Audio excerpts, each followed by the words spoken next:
pauvres de nous, pauvres Français! Chaque jour, notre chère langue se fait charcuter avec soin par l'Académie française. Oui, oui, charcuter. Et aujourd'hui, je vais vous raconter comment un jeune archiviste, Toine, a bien failli y perdre sa santé mentale. Et comment vous, chers auditeurs et auditrices, allez peut-être y laisser votre calme. Installez-vous. Vérifiez que votre tronçonneuse grammaticale est bien affûtée. Et suivez-moi dans cette petite aventure linguistique. Absurde, bien sûr. Voici l'histoire de Toine. L'autre jour, alors que je marchais quelque part entre la quête d'un rayon de soleil et la recherche désespérée d'un neurone reposé, je suis tombée sur Toine. Toine, ah Toine, diplômé de la fac, d'HEC, CV interminable, CAPES obtenu après un petit détour aux États-Unis, un mélange de génie et de masochisme, selon l'angle. Il travaillait comme archiviste à l'Académie française, dans ce palais de pierre où les règles dorment comme des dragons, immobiles, et prêtes à carboniser quiconque ose les contester. Je l'ai trouvé, ce jour-là, penché sur un article qu'il venait d'écrire sur les abréviations, les sigles et les acronymes. Il était tellement fier qu'il tremblait. Moi, j'ai manqué de m'évanouir. Il espérait que cet article lui ouvrirait un poste de directeur, de dirlo, dans une école de français spécialisée dans la torture linguistique. Une école juste à côté du cabinet de McKinney. D'ailleurs, pratique, parce qu'avec autant d'étrangers traumatisés par le français, elle ne risque pas de manquer de patients. Son article a tellement fait sensation qu'on l'a invité au JT, au journal télévisé. Oui, vous avez bien entendu, un reportage sur les règles d'accord des abréviations. Les heures les plus sombres de l'audiovisuel français. Puis tout s'est emballé. Toine a été recruté par un grand journal pour écrire 2 à 3 articles par jour. Un rêve pour lui, un cauchemar pour le reste de l'humanité. Et une nouvelle preuve que le français n'est pas une langue, c'est une créature rancunière. Allez, plongeons dans le cœur du problème, ces fameuses règles. Des règles tellement absurdes qu'on se demande si elles ne sont pas générées par un tirage au sort secret dans les caves de l'Académie. Commençons par les abréviations, l'art de couper avec élégance ou pas. Dans une abréviation, il y a des points. Parfois, quand on réduit un mot à une seule lettre, on met un point. M majuscule point pour monsieur, ça va. Mais si on garde plusieurs lettres et qu'on coupe la fin du mot, là, plus de point. Hab, point. H-A-B, point pour habitant. Pourquoi? Parce que c'est comme ça et puis c'est tout. Et si vous supprimez l'intérieur du mot, comme TJS pour toujours, alors là, forcément, aucun point. Mais C, point A, accent grave, point D, pour c'est-à-dire, bien évidemment, avec point.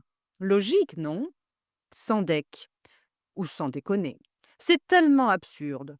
Surtout que, si les éléments de l'abréviation ne sont pas tous d'une seule lettre, il faudra mettre un espace. C majuscule point, espace CIV pour le code civil. Mettez une majuscule si le mot initial l'exige. A majuscule RCH point pour les archives nationales. Mais A minuscule RCH point pour les petites archives de l'Académie française, par exemple. Voyons voir pour les sigles. On prend les initiales, on les colle et on hurle leur nom. ONU, SNCF, OTAN, pas de point, pas d'espace, pas d'accent, AWALP, les sigles. Une esthétique du dénuement. Le genre, il suit le premier mot développé. La SNCF parce que société est féminin. Le FBI parce que bureau est masculin. Vous vous trompez? La police grammaticale ne viendra pas, mais elle vous jugera en silence. Mais qu'en est-il des acronymes? Quand les sigles se prennent pour des mots, ils se lisent comme des mots, ce qui leur donne immédiatement un complexe d'indépendance. Sida, laser, radar. Ils perdent leurs majuscules, ils vivent leur petite vie tranquille, ils s'accordent même. Un laser, des lasers, et tout le monde trouve ça normal. C'est beau une langue en liberté conditionnelle. Et la troncation alors? Couper les mots comme des fruits mûrs. Troncation de cinéma, ciné, télévision, télé, automobile, auto, métropolitain, métro. On coupe, ça sonne bien, tout le monde est content. Mais resto pour restaurant, hein. Ah non, sacrilège. Crime contre la langue. Condamnation immédiate à la prononciation intégrale. Mais non, je rigole. Vous pouvez dire je vais au resto. Et moi, j'ai une dernière petite suggestion, une dernière petite question. Et le verlan dans tout ça? Le grand oublié des immortels. Pendant que l'Académie se bat pour placer ou non un point à la fin d'une abréviation, la rue, elle, renverse les mots, littéralement. Le verlan, l'inversion syllabique sauvage, imprévisible, délicieusement anarchique.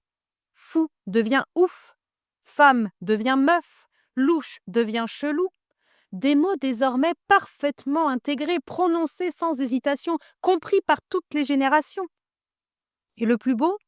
Il n'y a pas de règle officielle, pas de tableau, pas de circulaire, juste la créativité spontanée d'une communauté linguistique qui fait ce qu'elle veut quand elle veut. C'est peut-être ça le vrai génie du français. Être capable d'inventer du désordre, mais du désordre fonctionnel. Imaginez un instant qu'on porte plainte. Article 10.10 du Code civil imaginaire. Tout académicien surpris à inventer une règle inutile est condamné à écrire un roman sans utiliser la lettre E ou à expliquer la différence entre TJS et CAD à un groupe d'étudiants épuisés. Avouez-le, ça calmerait du monde. Allez, un petit résumé pour survivre. Les abréviations. Un point si on réduit à une lettre. Pas de point si on coupe la fin. Jamais de point si on supprime l'intérieur du mot. Pour les sigles, que des majuscules. Pas de point, pas d'espace. À walper, on a dit. Le genre des sigles, comme le genre du premier mot développé. Les acronymes se lisent comme des mots, perdent leurs majuscules et s'accordent. Pour la troncation, on coupe un mot en conservant une forme orale stable. Le verlan, aucune règle officielle, mais une efficacité sociolinguistique redoutable. Retenez juste ça. Ce qui est normé est parfois absurde. Ce qui n'est pas normé fonctionne souvent très bien. Voilà, chers auditeurs et auditrices, alors, langue ou champ de mine, à vous de décider. Écrivez-moi vos pires cauchemars grammaticaux ou vos abréviations préférées. Pourquoi ne pas tenter la verlanisation d'un mot? Et surtout, souvenez-vous, quelque part dans un bureau feutré, un académicien sourit à chaque fois que vous hésitez devant un sigle. Je vous dis à très vite pour un nouvel épisode de l'absurdité de la langue française.